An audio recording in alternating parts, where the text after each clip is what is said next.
Hello and welcome to the Pitch and Moan podcast, the show where we take a theme and turn it into an idea. My name's Luke. Joining me as always is my co-hosts Helen. Hello. And Aidan. Hello. What's everyone been up to for the past few weeks? Not much. I don't know. I've got like short-term memory loss, I think. I can't think of it other than drawing. That's it, really. Nothing actually happened this week. Nothing funny. Even though just going on a trip and stuff. Still, it's been bland. Yeah. Yeah, you went to Boring. London, didn't you? Yeah, maybe it's just our mindset this week. I just can't think of anything that would be of interest. I feel like I have like the one day sort of memory thing where I remember what I did yesterday and then nothing after that. I don't remember that. I think I've been watching Jessica Jones. That's it. I think. That's all I can remember. Fair enough. Well, I've got a different thing we can sort of divert onto here. We've had some movie trailers come out for the past few weeks if we want to talk about those. Which ones? Well, starting way back, this came out like, I think the week of we actually did the recording. We had the Justice League trailer come out. Thoughts on those? I have not seen it. Justice League. Because I haven't seen the other movies, I didn't think it would be fair to just skip it and watch that. You not watched Batman vs Superman yet? I did, and I turned it off because they dragged it out. Yeah, it's pretty shit. I preferred it on the second watching, but it's not one to enjoy. I love Batman's desert outfit. That Yeah. was cool. And then I think after that I turned it off. You saw Suicide Squad though, didn't you? Oh god, yeah. I tried watching it again the other day to see. Maybe it's not that bad, but Oh, it's pretty bad. it is fucking bad. It tricks you because the first half's really good. And then you get to the second bit when they enter the city and you're like, ugh. Alright, Suicide Squad. Yeah. It's every time she opens her mouth as well. It's just, shut up. It's just cringe-worthy sort of like Dialogue. quips. Yeah. It's enjoyable, but it's not. The Joker, he's so bad. Yeah. I'm not even jumping on the bandwagon with that. I just didn't like him. No, I didn't. I thought when they cast him, they got a really good actor for it. They got out the picture it where he's covered in all the tattoos and shit. I didn't like that. But then he's one of the worst bits about the film as well. He's like, he kind of like plays, I don't know if you've seen the Dallas Buyers Club, but he plays this transvestite in that, and he almost does the same sort of role there. Yeah. Like he's really sort of, he likes climbing on people and shit like that and stroking their faces. It's odd. I don't mind Leto's Joker. But I'm not really into DC, so I don't really give a shit what they do, to be fair. No. If they cast someone shit, then I'm not one to be pissed, so. I'm looking forward to the Aquaman film, but the rest of them I'm not too bothered with. Nah. I mean, Who's playing Aquaman? Jason Momoa. Is that the guy from Game of Thrones? Yeah, the big dude. Yeah, I can imagine that. So that's going to be pretty good, I think. But then you've got one like The Flash, which is coming up, and it's had like 5 different directors who jumped on board and then dropped off because they didn't like the project. And it was supposed to come out, I think, early this year, but it turns out that it obviously hasn't. They've had to push it back that much, and then they've got a new they had a guy come in or whatever to completely rewrite the script when it was supposed to be coming out. So I'm guessing that one's going to follow suit and be really shit. What's that one? The Flash. Alright, The Flash. They've got a TV show going on. I weren't expecting that they'd be quick to jump onto a film. Yeah, well they've got a different guy playing him as well, so they've still got the TV stuff going, but it's not connected to the films at all. So there was the Justice League trailer, then after that there was a Spider-Man Homecoming trailer. Oh yeah. Oh my god, that looks dog shit. It fucking do you does. think? Yeah, I do. They have redone the story too many times. We don't need to see how he becomes Spider-Man again. For me, I don't know what. Aidan, you pick your thing. What annoys you? And I think I've got a second one because it'll be the same thing as me.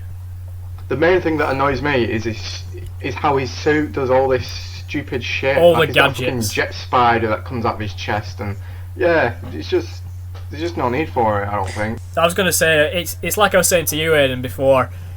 Just give him one thing. Give him the wings or give him the web shooters. You can give him both of those, but give him one new thing. But the fact they've got this weird fucking like drone coming out of his chest, The fuck's that all about? It's like those old toys you used to get for Spider-Man where it could do loads of random things. Yes! Yeah. This is exactly what me and Aiden say every damn time. Is it? Like Karate Chop Spider-Man. It shoots water out his hands and stuff like that. Web I used Blast to have a Spider-Man. Spider-Man toy, and it came with a motorbike, and like his motorbike had like fucking projectiles and rockets that flew out of it, and a net type of thing. Oh, it was fucking well good. I had But shit at the same time. I had a helicopter one which fired out webbing from the helicopter. That was pretty cool. And then I also had one of the deep sea diving ones where he's got like fins for hands and shit like that, and like a jet, not like a jetpack, like whatever you call it, like an oxygen tank thing on his back. That's all shit. Did you ever have a shitty one that didn't even bend its elbows? Yeah, that's the one that Yes. they had. Also, if you twisted Yeah. his arm around You could too many move his times, legs, it'd but click. they couldn't bend at the knees, so Yeah. he'd just walk like with stiff legs, and then his arms were like sort of stuck in like a right angle position, with his hands in the webbing positions. Like a it was McDonald's god-awful toy. I had one that you'd stick on window. Oh, I had like a magnetic one. I've got a shit ton of them somewhere where it's just loads of gimmicky Spider-Man toys. My favourite one got stolen. Oh I no! don't know. My mum had because at the time, well, she still is a childminder, but she was throwing a party for them all, and I left it, and one of the kids took it home with them. Oh, So good. you should come Yeah. back like Kill Bill style and get your revenge. I know. I know which one took it as well. It's right. It Oh, was a really good one because it could bend and It actually had joints. stupid. Yeah, his abdominal muscles would bend and everything. It was great. Yeah, I had a Spider-Man toy when I was a kid, and it was plastic like a normal toy, but in the abdominal region it was like rubber, so you could bend him any direction you wanted. But it was really good. Like a Stretch Armstrong. Yeah, like a Stretch Armstrong, but it didn't stretch. It was just like a rubbery material, so you could twist him and stuff like that. If that makes sense. Yeah, I get you. I went to a mate's house one time and he had a Spider-Man figure, and we thought it'd be really cool if we like zip wired him from like a clothes hanger thing. Not what do you call it? Like a washing line. Yeah. Yeah. And on the first turn that we did, we ended up spinning it sort of too hard, and he flew into a neighbour's garden. So we just left it there. Still there. So yeah, Spider-Man Homecoming, I think it looks shit. My other problem with it is... Okay, no, I've got three problems with it. So there's the gadget. The other one is Robert Downey Jr.'s in it, which is fine, I get that. But does he have to be in everything? He takes away too much focus from every other character, I think. It does. It's like Captain America Civil War. It should have been Iron Man film, I reckon.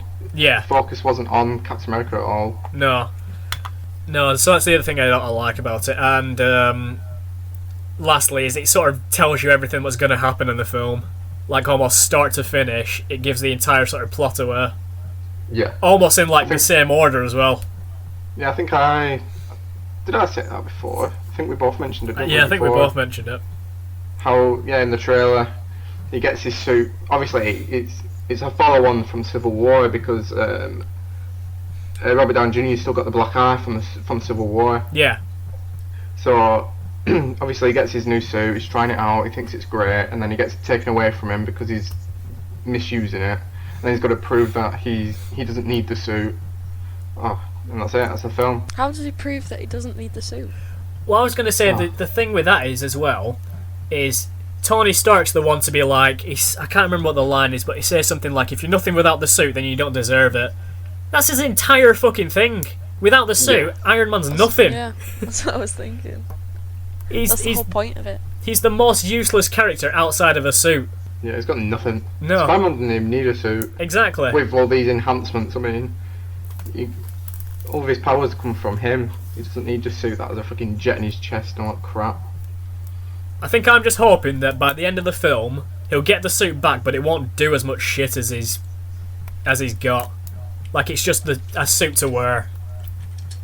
I hope he'll just make his own.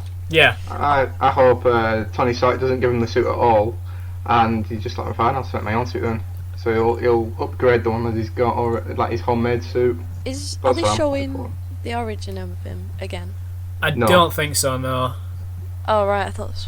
I've got the video on mute now. So he puts on the suit while it's really baggy, and then it just tightens up as soon as it hits his Yeah, see, Yeah. that's another gadget thing. I don't mind that because it's a way where it just makes sense. It does make sense. Yeah. And it's better than him, like, Fumbling into it. scrambling awkwardly in an alley trying to get his boots on and stuff. I kind of like Oh, that it's about Spider-Man, though. crime. It's got like a charm to it, I think, where he just has to sort of fuddle together to get it on. But then obviously, I know if he what you does get mean. the suit from Tony Stark, he's going to make it so you don't have to do that. Yeah, but it's like that Deadpool 2 teaser thing what they played before Logan, when Wade Wilson's trying to get on the Yeah. suit in the phone box, and then by the time he's got it on, the block's dead. Yeah. So it just sort of makes sense for him to like have this sort of adaptation where you can press it and it'll just tighten and you won't have to fumble around. If Iron Man's made this suit for Spider-Man, do you reckon he's done that for all the Avengers? Like Captain America puts on his suit, it's all baggy to begin with. He pushes a little star in his chest and it just shrinks around him. No, it's just because Peter Parker's a bit scrawny. Yeah. Yeah, he's a bit skinny in it. So. I'm just thinking, He's in this one. why doesn't everyone have the same fucking suit? Like, give them all a fucking Captain America shield. A bit like That'd be cool. X-Men, where they've all got an X on them. Yeah. Gotta make sense. Like an A for Avengers. Well, not just that, it's just if they've all got... Because Iron Man has the most powerful suit, give them all an Iron Man suit. That way there's no weakness sort of going on. No, everyone's equal as well, equality. Yeah. Everyone gets an Iron Man suit, everyone gets a Captain America shield. I guess you can't give them all Thor hammers and shit like that, but you make it as equal as possible. Exactly, Luke Fon. Yeah. Then lastly, last trailer to come out was Stephen King's It. So Stephen King's It. You see the trailer for that, Helen? I have. It looks like it's going to be one of them films that's just full of jump scares. So I sort of get that because there's there's kind of the one at the end which I really like, but I'm hoping it's not. That's the worst sort of analysis sort of thing that I could have done there. I think it is, but I hope it's not. I think it is going to be. Definitely, you can just tell. And they didn't show. Do you know in the original trailer? I don't know if this is true. I'll have to watch the original Go on. trailer, but they showed him down the drain, didn't they? Whereas in this new one, they didn't. So I feel like he's just gonna jump out and grab the child or something. Oh no! Instead of talking to him. Well, I was sort of thinking that in the sense of they do show him in the drain. Like you see sort of like a bit of his face. It's all dark and shit, but you can still see that he's there. But he doesn't look. He looks too menacing to actually sort of lure him in. Like we watched, Yeah.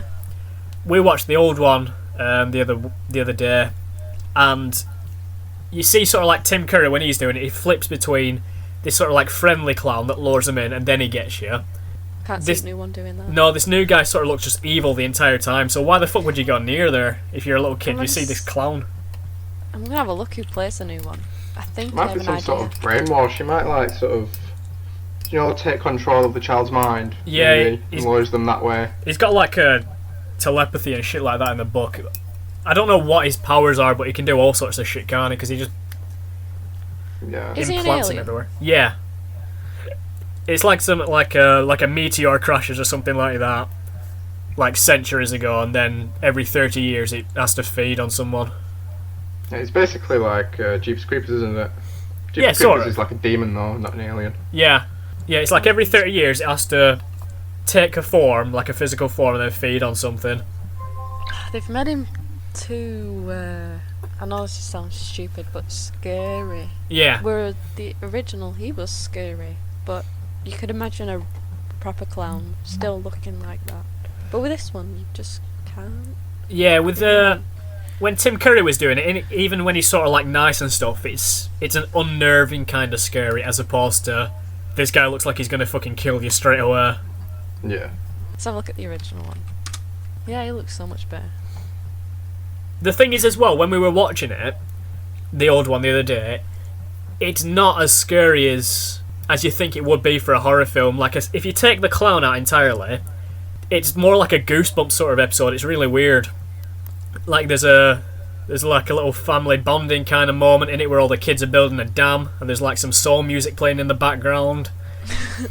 Awesome. It's I like the original. yeah, I really love the original, but without the clown, it's not scary at all.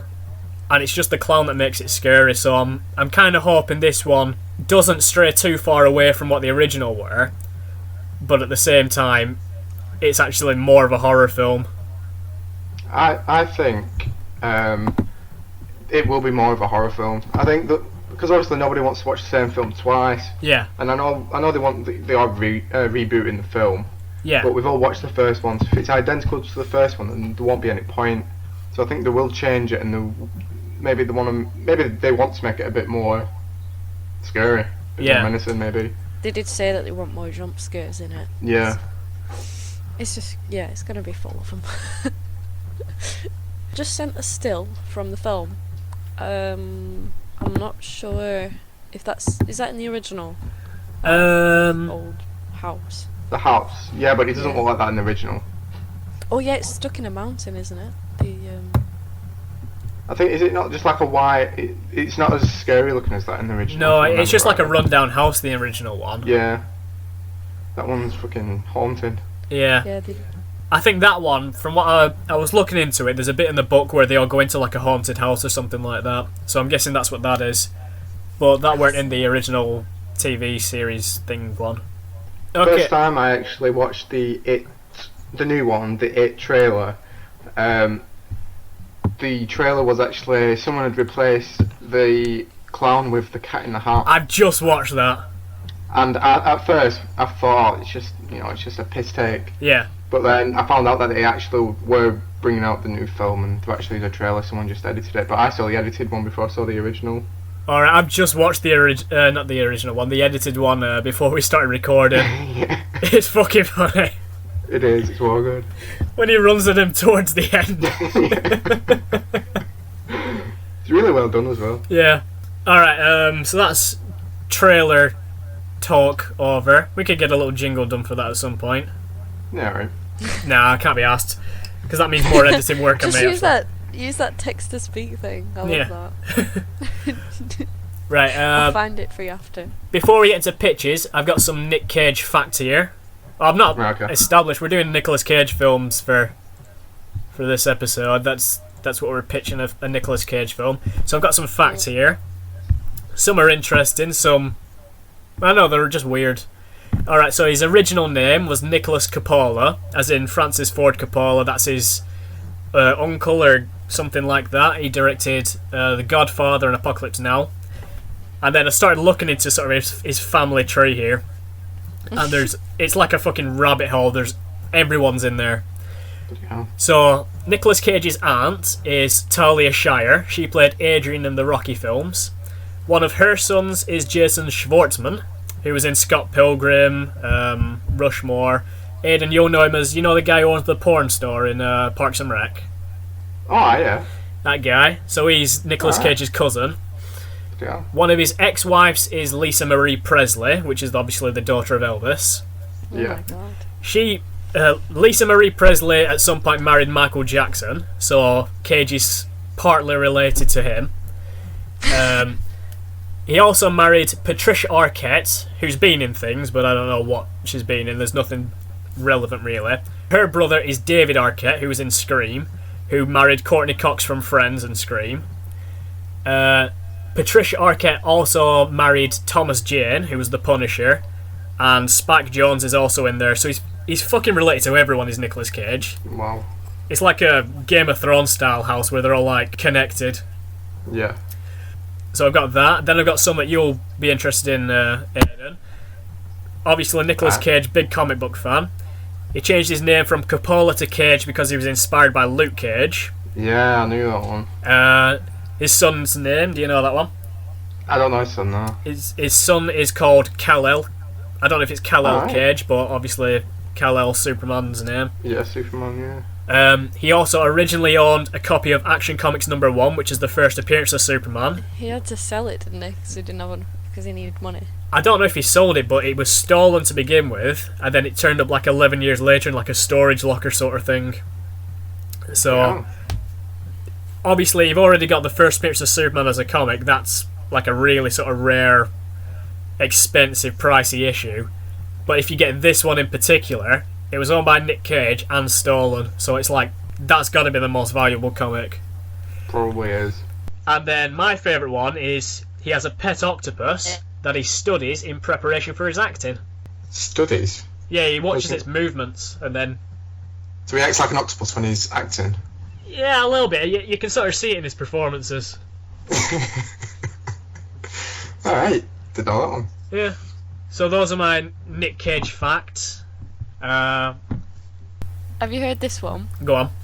Owns a Lamborghini that used to belong to the former Prince of Iran. The former Prince of Iran? Yeah. I read another one where, Aidan, you'll like this one again. He bought a dinosaur skull from someone on the black market, but customs at an airport had to take it off them because it was obviously illegal to smuggle it over the country. Bloody hell. Could you imagine it? How big would that be? You can't really Can you imagine hide he's that, sort of like can you? stuffed it in his pocket? Like a The only fucking way you could T-Rex get away- skull. Yeah, the only way I can see you getting away with that is if you said it was a prop and it wasn't real. Yeah. But surely if he's got like a private plane or something like that, you just put it on there. I don't know.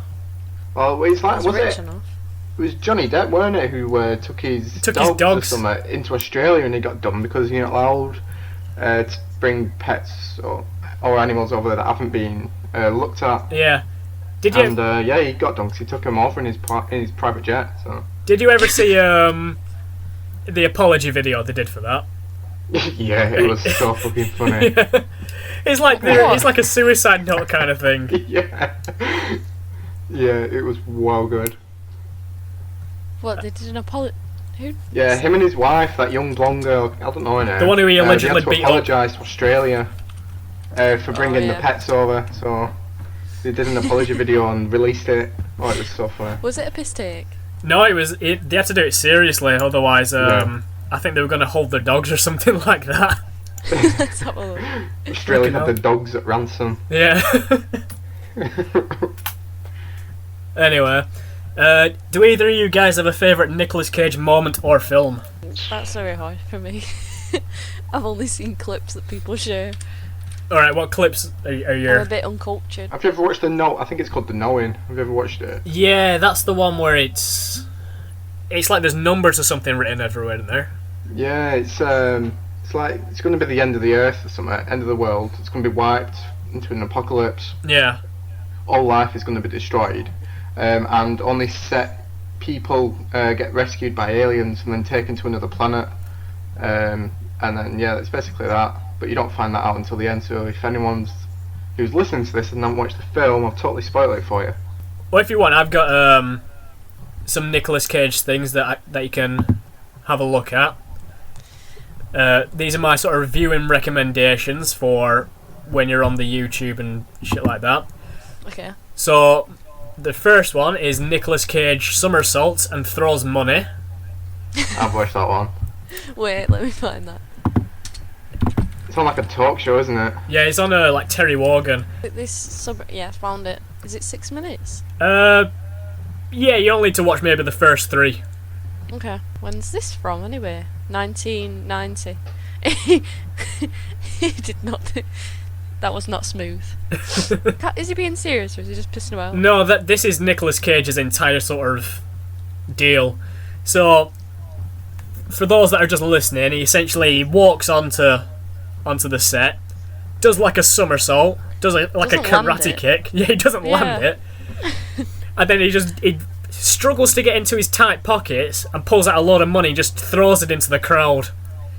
Yeah. And then later on in the interview, he starts getting like too hot and sweaty and he keeps having to have a drink because he's just done a fucking somersault. So later on through the interview, he starts getting too sweaty, he starts having a drink of water, and then he takes off his leather jacket, takes off his t-shirt, gives his t-shirt to Terry Wogan, and then puts his leather jacket back on. Okay. He's a fucking I'm looking nutcase. forward to that bit. Where's I want to fast forward it. Yeah, it sort of happens. All right, he's taking his jacket off. Yeah. No. No. It's punching the air. So that's one of my favourite Nicolas Cage moments. The other one is he's done a shit ton of Japanese commercials. They were pretty good. Oh Have my they? I've god. not seen them. I Yeah. need to see them. It's kind of like... He says he doesn't say no to anything, does he? No, that's the best thing about him. That's why I thought the pitch would be a sort of a good one to do. Because you can stick him in anything possible. I've missed out there, haven't I? Try and improv one later on. Just throw him in a random situation. Okay, it seems you can do that with him. Like Nicolas Cage, he's trapped in a cage. He's in a These bird fucking cage. Japanese adverts. Or you should just call the film A Nicolas Cage, and it's a cage made out of Nicholas. Sounds like an installation piece. Just like make some like space-time continuum shit up. Like every atom is another Nicolas Cage. There's all those videos that people always make, isn't there? Yeah. That's all I've seen. Well, and the pictures. My favourite one of all the videos, this is sort of like my top 3 countdowns, I guess. Nicolas Cage throwing money.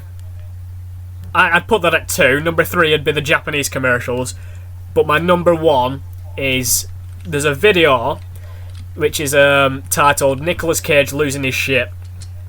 And it's one where you sort of need you'll need your volume up for it, Helen, but it's like the best sort of 6 minutes, or however long it is. It's got like the Requiem for a Dream music sort of going on in the background.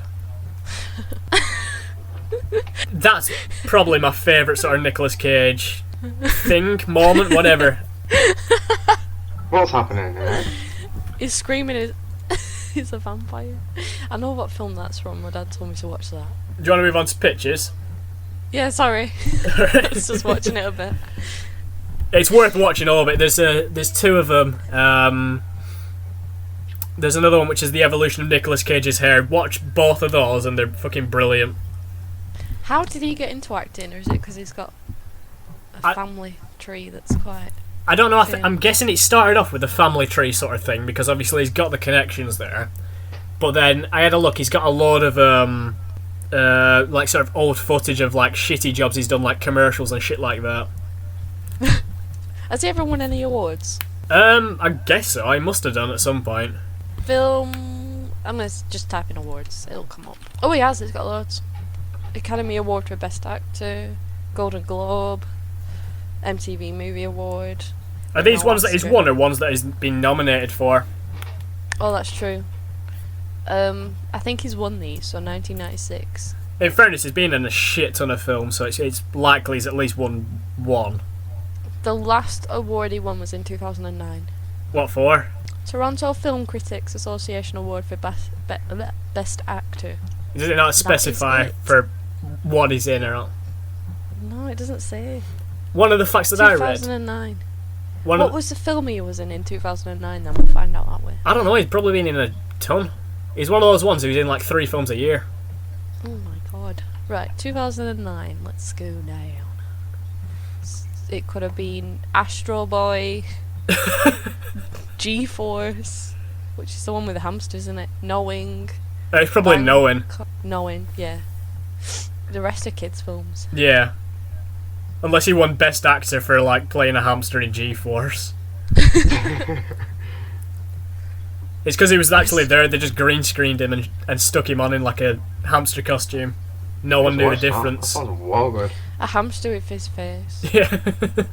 Yeah, one of the facts that I'd read about him was he's something like the best actor or whatever, voted the most most achieved actor or something like that in China. So most of his awards, I imagine, have come from sort of like Chinese critics or something like that. They just love him over there. I bet he's on cereal boxes. Yeah. It's like Lucky Charms, but instead of like a leprechaun, it's just Nicolas Cage. Just put him on every cereal box, that's the better thing. So instead of like Tony the Tiger, it's Nicolas Cage's head on a tiger's body. Cocoa Pops and shit. Alright, movie pitches. Helen, we'll come round to you last because you've not got one. Oh god, okay. You've got like 5 minutes or so to come up with the best pitch. Best? Oh no. Okay. Aidan, you want to start us off? Oh, hold on. Before we do it, I've got a little thing planned. You guys seen Gone in 60 Seconds, haven't you? Yeah. Alright, so there's the bit where Nicolas Cage has to psych up his crew before they go and get all these whatever cars, I guess. Yeah. So what he does is he puts on Lowrider. So I've got a little thing prepared here to set you off, to get you psyched up. You ready? Alright. Yeah, go on. Ah, Oh, fuck. for fuck's sake. hold on. I had my harmonic What was upside that? down. I did it upside down. Alright, I got it.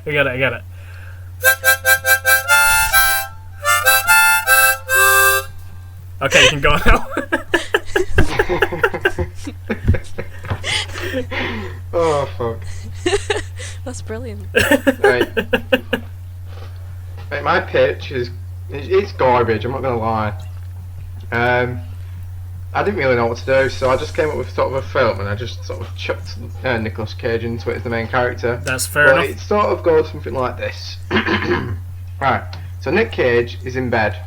This is the opening scene, by the way. The opening scene. The camera is from a sort of ceiling point of view, so we're looking down on him. He's in bed. He opens his eyes to the alarm going off at 7:30 a.m. He's pale as. He's just really white. His eyes are sunken into his head. He's got purple lips. He just looks like absolute shite. Right. So we get, and then he reaches over. He turns off the alarm clock, and he sort of shoves all these beer cans and stuff onto the floor, and then he picks up a needle, and he injects it into his arm, and then he closes his eyes, and we next see him. He's in his living room. It's like a shack. It's a really down and out, horrible looking little fucking shitty. It's just a scruffy place, and then he goes downstairs, and in his basement he's got like this sort of meth lab looking type of thing where he's cooking up all sorts of medicines and whatever. And then this is sort of where I got lost a little bit. I got somewhere where he's at Walmart or some other American superstore or whatever. Yeah. And he's trying to reach some food on the top shelf. But it strains him and it hurts him whenever he tries to move. So he asks for help off an employer who works there. So she helps him. And people are like looking at him, giving him dirty looks because he looks like a drug addict. So everyone sees him as scum. Throughout the film, he goes back to this shop. It's part of his daily routine. And the same woman helps him over and over again. He starts talking to her, whatever, and they become quite good friends. Anyway, his sister comes over. She's called Julie, and she's telling him that she doesn't know why he did this to himself, and there's other ways he could have helped. And then we're like, what's she talking about? But then we find out at the end. Anyway, skip to the end because I didn't really get anything else, and we find out that Nicolas Cage isn't actually a drug addict. What he is a scientist, and his daughter is dying of cancer. So he injected himself with cancer, and he's trying to find a cure for it. And he's using himself as like a human guinea pig. That's the end. That's actually a brilliant Nicolas Cage film. Purely for the fact that it's a serious one, but he injects himself with cancer somehow. That's the bit where Cage is in horror. The way I wrote it sounds slow, and obviously I'm not a movie writer, so. No, that works perfectly because that's the whole knowing element sort of thing. So when you've got a film like Knowing, it's through the entire film it's kind of serious and you start digging into it, but then towards the end, aliens. So you've pitched a pretty good Nicolas Cage film there. Alright, yeah. Well, I'm glad you enjoyed it. So that was mine anyway. I could have done better, but I only spent about 10 minutes on it. Well, your next challenge is to pitch that to Nicolas Cage. You just be like, listen, there's a scientist, right? And he's trying to cure his daughter. So he injects himself with cancer. And he snaps his fingers, he's like, you've got me, I'm there. Yeah. And then whilst I'm at it, I'll try and pitch him the pit bra. Yeah. And he's looking at his octopus, he's like, I'll take 10 of them. I'll take them all. Go on, Luke. Alright, I'll go through mine. Alright. Okay, mine's a bit long, but I've sort of half-arsed it to the point where I can probably improv a bit of this. Wait, you need to do your harmonica. Oh shit, yeah. Okay. Make sure I've got it the right way this time. Alright. So, this is my film pitch.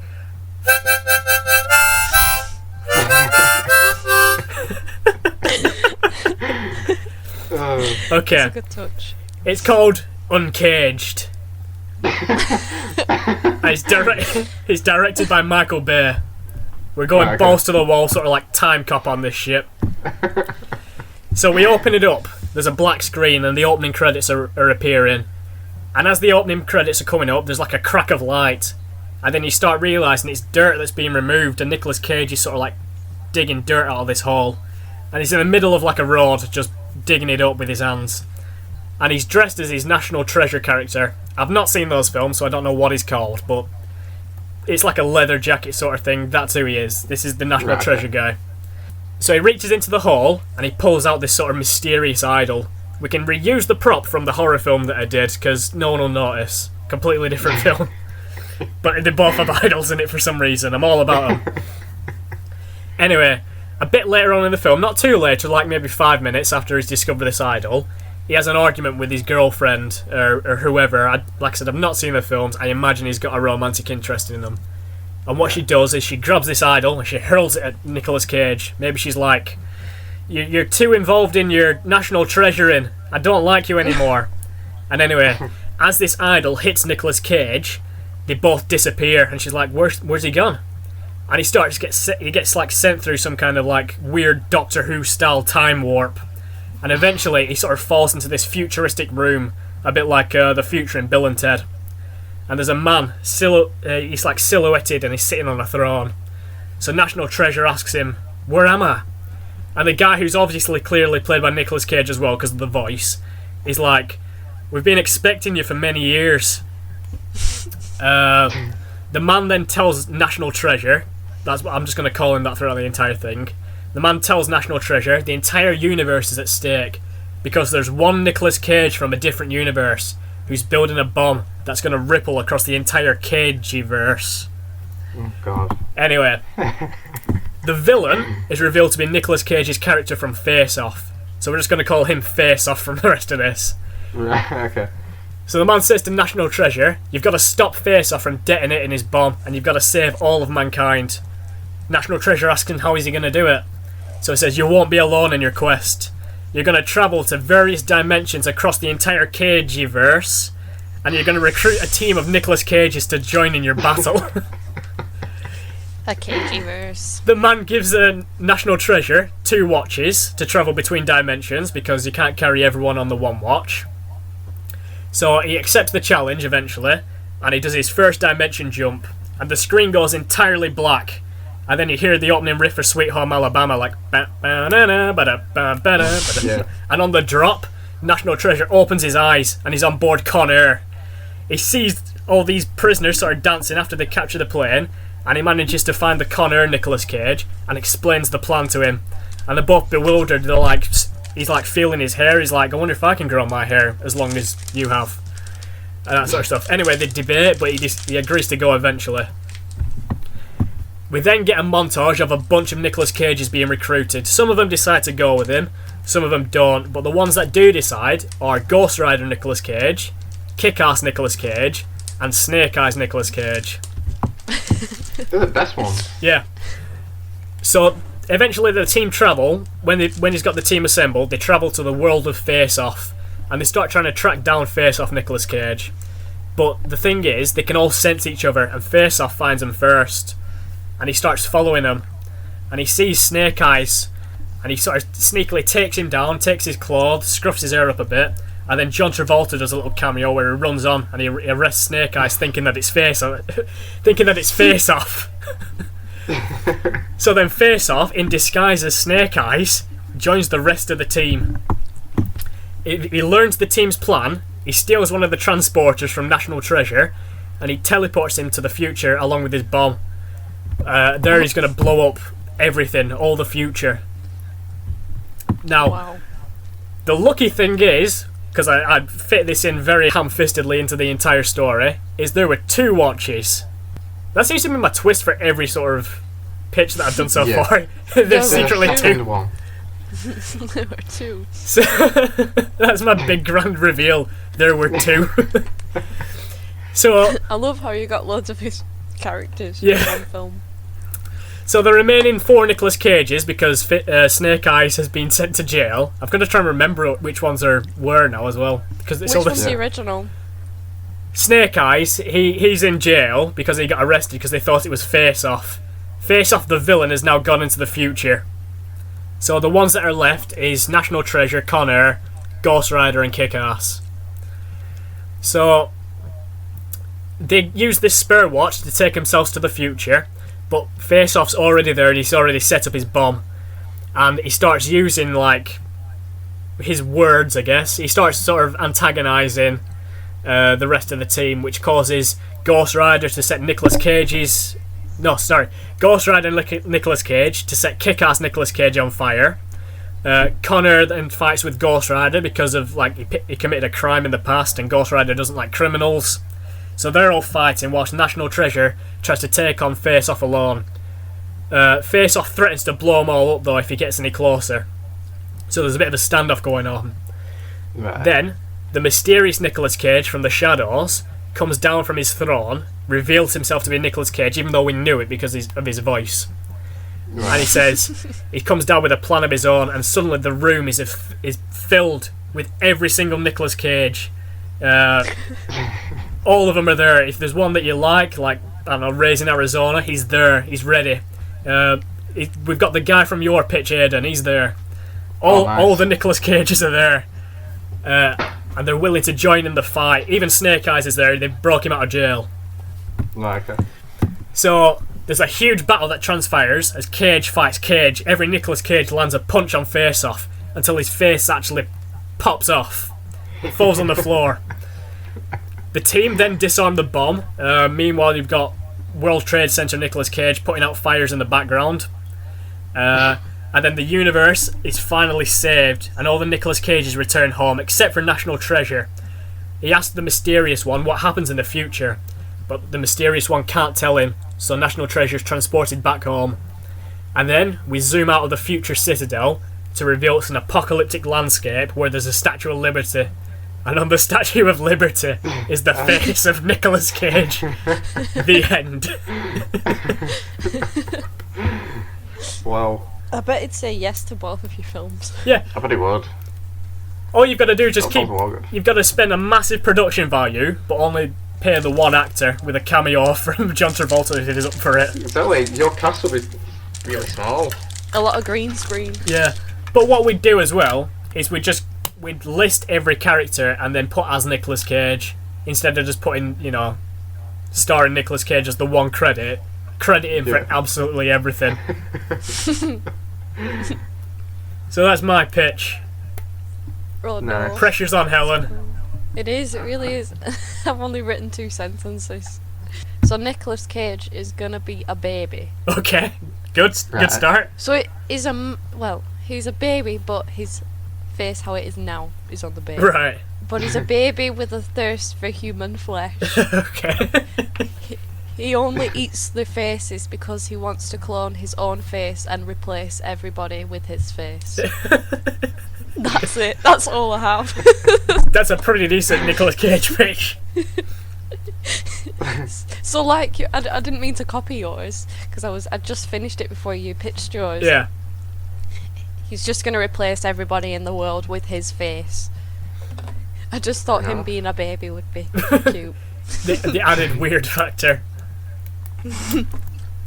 Yeah, that's fair enough. Thing. But that's another one where he'd look at his octopus and be like, "Yeah, I'll do it. Oh shit! I didn't tune you in either. Do you remember that octopus that, they claimed could predict the future? Yeah, the one that died. Yeah. Yeah, it Yeah. died, didn't it? Yeah. Did it? Yeah, It's- it was the football squads, weren't it? Yeah, it predicted who's Yeah, going to win, but it it's- was like half right. He's probably got his squid like that, and it'll have a yes or a no, and it'll just touch each side. Should I do this film? It just keeps leaning to the yes where it gets fed. Yeah. Yeah. God, he's a weird one. I guess that pretty much covers the show. We can have a quick discussion of what to do for next episode.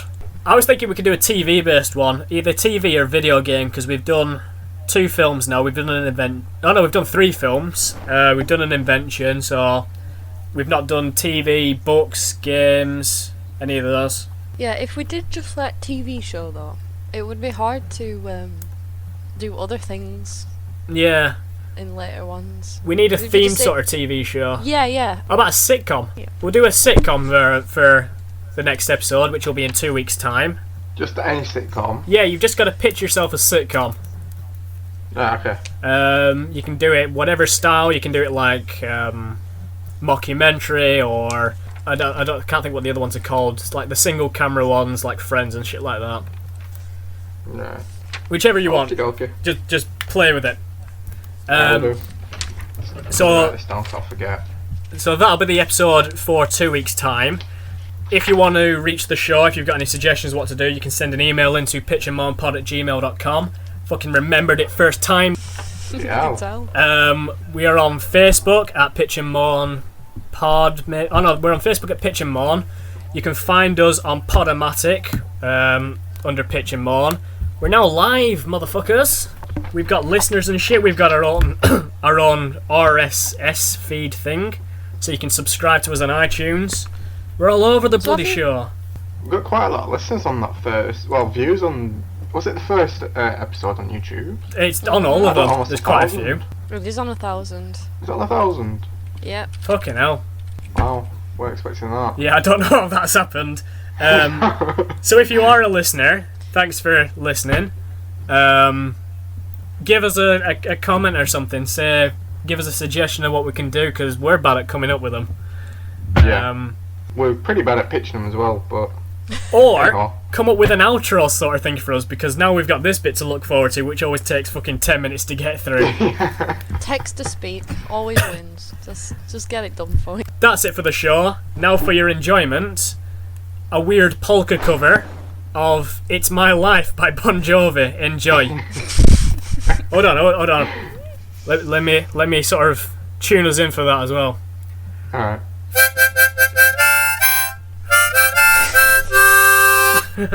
Alright. Bye. Bye.